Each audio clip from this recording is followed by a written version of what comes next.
Muy buenos días, licenciado y compañeros. Mi nombre es Amir Laika y el día de hoy voy a exponer sobre el tema circuitos de corriente continua. Circuitos simples y resistores en serie. Un circuito eléctrico consiste en cierto número de ramas unidas entre sí, de modo que al menos una de ellas cierra la trayectoria que se proporciona a la corriente. Entonces, si decimos que epsilon representa la fuerza electromotriz y R indica la resistencia total, la ley de Ohm queda como fuerza electromotriz es igual a I por R, donde I representa la corriente. Entonces, la resistencia efectiva R de los tres resistores se determina a partir de la fuerza electromotriz V y de la corriente I, registrados en los instrumentos de medición. Con base a la ley de Ohm obtenemos la siguiente fórmula.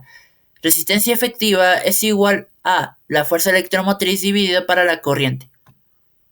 Entonces, ¿cuál es la relación de R respecto a las tres resistencias internas?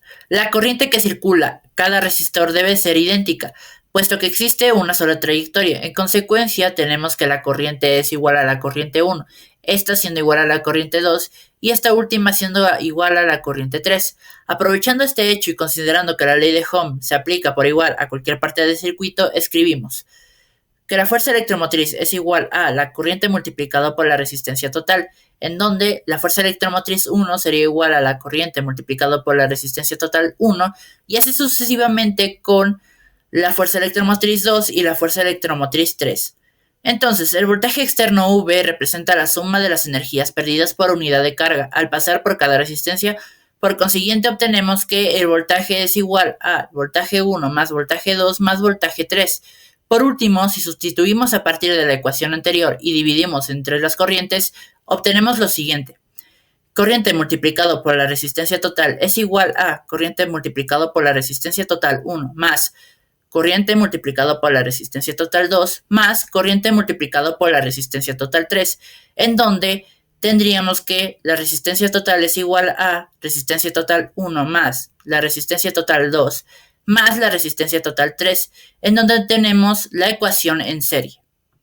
Entonces, para resumir lo que hemos aprendido acerca de los resistores conectados en serie, tenemos que primero la corriente es igual en cualquier parte de un circuito en serie. La fuerza electromotriz a partir de cierto número de resistencias en serie es igual a la suma de los voltajes correspondientes a cada una de ellas.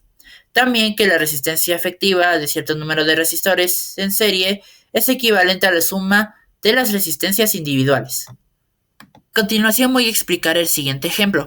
Las resistencias R1 y R2 de la figura son de 2 y 4 megas.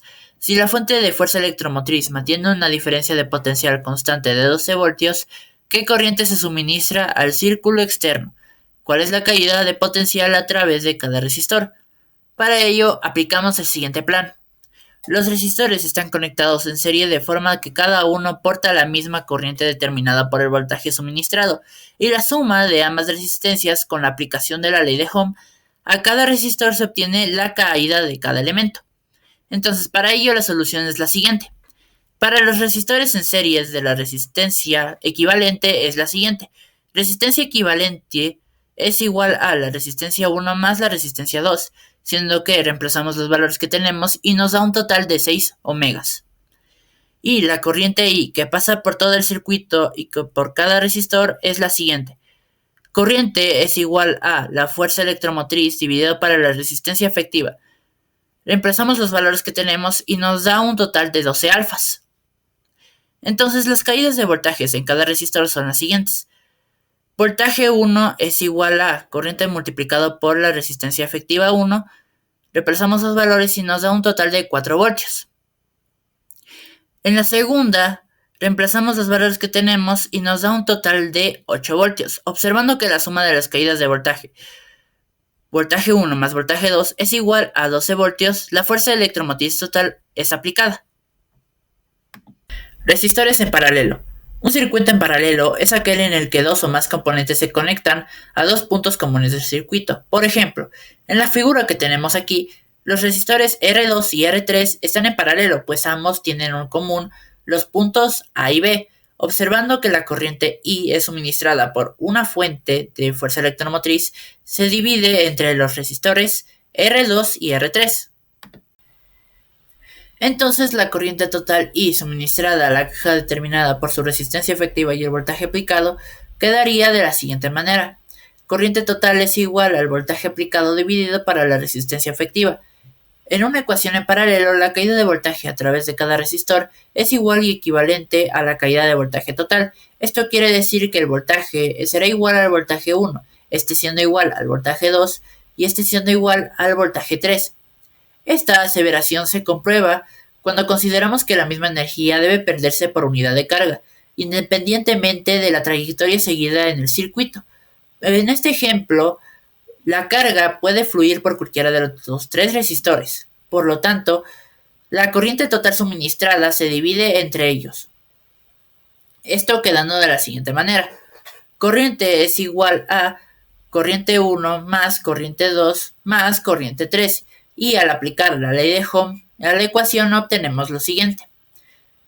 Voltaje aplicado dividido para la resistencia efectiva es igual a voltaje 1 dividido para la resistencia efectiva 1 más voltaje 2 dividido para la resistencia efectiva 2 más voltaje 3 dividido para la resistencia efectiva 3. Pero los voltajes son iguales y podemos dividir la expresión anterior entre ellos, quedando de la siguiente manera. 1 dividido para la resistencia efectiva es igual a 1 dividido para la resistencia efectiva 1 más 1 dividido para la resistencia efectiva 2 más 1 dividido para la resistencia efectiva 3, y así obtendríamos una ecuación para la conexión en serie. En suma, para resistores en paralelo obtenemos lo siguiente. 1. Que la corriente total en un circuito en paralelo es igual a la suma de las corrientes en los ramales individuales. 2. Que las caídas de voltaje a través de todos los ramales del circuito en paralelo deben de ser igual de magnitud. 3. Que el recíproco de la resistencia equivalente es igual a la suma de los recíprocos de las resistencias individuales conectadas en paralelo. Entonces, en caso de tener solo dos resistores en paralelo, tendríamos la siguiente ecuación. 1 dividido para la resistencia efectiva es igual a 1 dividido para la resistencia efectiva 1 más 1 dividido para la resistencia efectiva 2. Al resolver algebraicamente esta ecuación para R, se obtiene una forma simplificada para calcular la resistencia equivalente, siendo la siguiente. Resistencia es igual a resistencia efectiva 1 multiplicado por la resistencia efectiva 2 dividido para la resistencia efectiva 1 más la resistencia efectiva 2. La resistencia equivalente de dos resistores conectados en paralelo es igual a su producto dividido entre sumas. A continuación voy a hablar sobre el último tema, los cuales son las leyes de Kirchhoff. En el siglo XIX, el científico alemán Gustav Kirchhoff desarrolló un procedimiento más directo para analizar circuitos de este tipo. Su método se apoya en dos leyes, la primera y la segunda ley de Kirchhoff, siendo que la primera se basa en lo siguiente. La suma de las corrientes que entran en una unión es igual a la suma de las corrientes que salen de esa unión. Simbólicamente se expresaría de la siguiente manera. Sumatoria de las corrientes entrantes es igual a la sumatoria de las corrientes salientes. En cambio, la segunda ley de Kirchhoff establece que la suma de las fuerzas electromotrices alrededor de cualquier malla cerrada de corriente es igual a la suma de todas las caídas de corriente multiplicado por resistencia efectiva alrededor de dicha malla, siendo que simbólicamente tendríamos de la siguiente manera. Sumatoria de las fuerzas electromotrices es igual a la sumatoria de las caídas de corriente multiplicado por resistencia total. Entonces, la diferencia entre la primera y la segunda ley se basa en la aplicación de los nodos, siendo que en la primera no se aplica a los nodos, en cambio en la segunda no es sino otra forma de postular la conservación de la energía. Si se parte de cualquier punto del circuito y se sigue por cualquier trayectoria o malla cerrada, la energía que se gana por unidad de carga debe de ser igual a la energía que se pierde por unidad de carga. Para ello vamos a aplicar los pasos del procedimiento general. Primero, elegimos una dirección de la corriente para cada malla de la red. Segundo, aplicamos la primera ley de Kirchhoff para escribir una ecuación de la corriente para todos y cada uno de los nodos. Como tercer paso, indicar mediante una flecha pequeña junto al símbolo de cada fuerza electromotriz la dirección en la que la fuente, si actuará sola, haría que una carga positiva circulara por el circuito. Como cuarto paso, aplicamos la segunda ley de Kirchhoff, utilizando la simbología que vimos anteriormente para cada una de las mallas, y habrá una ecuación para cada malla. Entonces, la elección de una dirección de seguimiento es arbitraria, sin embargo, una vez establecida se convierte en la dirección positiva. Para la convención de signos se aplican las siguientes convenciones de signos. La primera, cuando se suman las fuerzas electromotrices, en toda una malla el valor asignado a la fuerza electromotriz es positivo, si su salida coincide con la dirección del seguimiento, y se considera negativa si la salida es en contra de esa dirección. La segunda es una caída de potencial, es decir, corriente por resistencia total, y se considera positiva cuando se supone que la corriente sigue la dirección del seguimiento y negativa cuando se supone que se opone a ella. Para ello vamos a aplicar la segunda ley de Kirchhoff en cada malla del ejemplo. La primera, partiendo del punto M y en un seguimiento contra las manecillas del reloj se tiene que la negativa de la fuerza electromotriz 1 más la fuerza electromotriz 2 es igual a la negativa de la corriente 1 multiplicado por la resistencia total 1 más la corriente 2 multiplicado por la resistencia total 2. La malla 2, partiendo del punto M y en un seguimiento contra las manecillas del reloj se tiene que la fuerza electromotriz 3 más la fuerza electromotriz 2 es igual a la negativa de la corriente 3 multiplicado por la resistencia total 3 más la corriente 2 multiplicado por la resistencia total 2.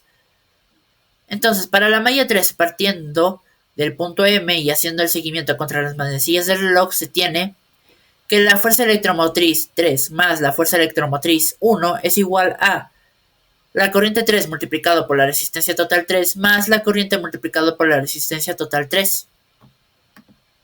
Eso ha sido todo, gracias.